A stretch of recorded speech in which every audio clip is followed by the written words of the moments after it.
Et pour rester à Hollywood, voici la dernière production de Walt Disney, Zootopie, qui sort demain. Zootopie, c'est une incroyable mégalopole où cohabitent toutes les espèces d'animaux. À cette occasion, Natacha Trioux s'est demandé pourquoi et comment le cinéma et même la littérature font depuis toujours parler les animaux à la place des hommes. Bienvenue à Zootopie.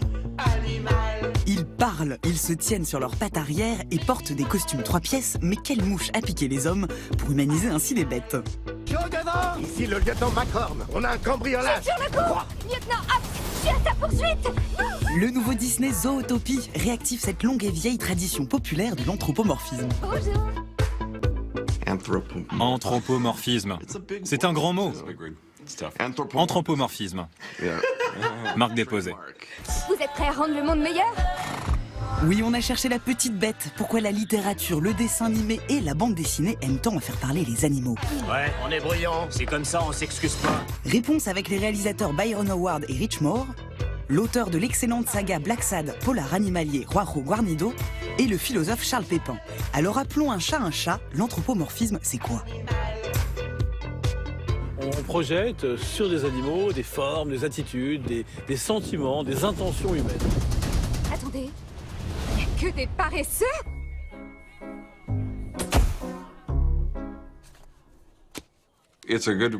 Pour nous, c'est un bon moyen pour parler des hommes. Utiliser des animaux, c'est idéal pour personnifier des caractéristiques humaines. Flash, Flash, rapide comme une flèche. Mon gars, je suis content de te voir. Ravi de te voir aussi. Et évidemment que c'est un film, un dessin animé, un roman comme celui d'Orwell, La ferme des animaux, qui nous montre notre proximité avec l'animal, a pour vertu éminemment philosophique de nous faire nous questionner sur ce que nous sommes. Un procédé qui remonte à l'Antiquité, avec les Égyptiens, mais surtout avec les Grecs. Le poète Ésope et l'inventeur de la fable, Jean de La Fontaine, sont dignes héritiers. « Je me sers des animaux pour instruire les hommes », disait-il déjà en 1668. Il y a toute une tradition littéraire où on s'aperçoit que la meilleure façon de railler, de moquer les comportements humains, c'est de les prêter à des animaux. Comme ça, on n'est pas trop blessant, on n'est pas trop désobligeant. Éventuellement, on échappe à la censure.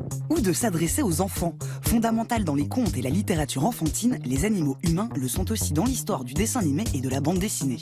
C'est une souris humanoïde nommée Mickey qui marque la naissance de l'empire Disney.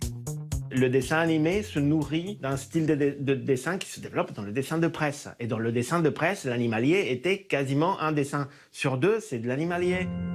Du dessin de caricature, mais aussi de la physiognomonie.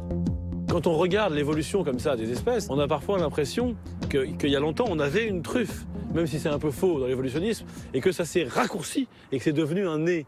C'est Hegel qui dit très bien ça. Il dit voilà, on s'est relevé et notre museau est devenu un nez.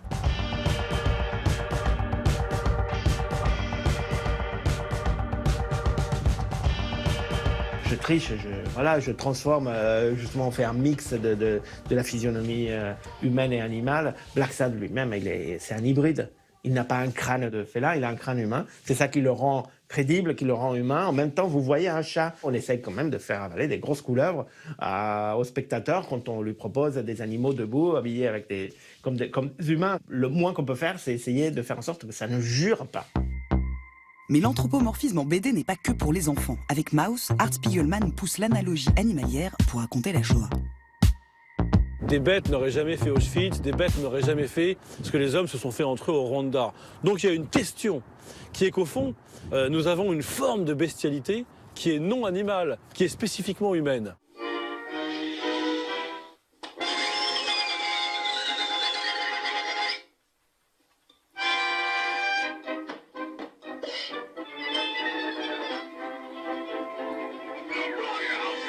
On découvre que tout ce qu'on pensait être le propre de l'homme, il y a eu la conscience, le rire, l'angoisse, les rites funéraires, l'utilisation des outils, en fait, à chaque fois, ça tombe à l'eau. À chaque fois, on trouve une espèce animale qui, finalement, fait ce qui était censé être le propre de l'homme.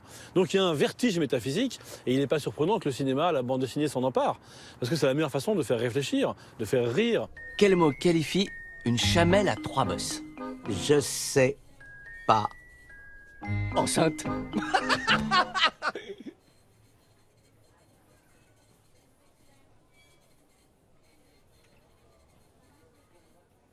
Ah!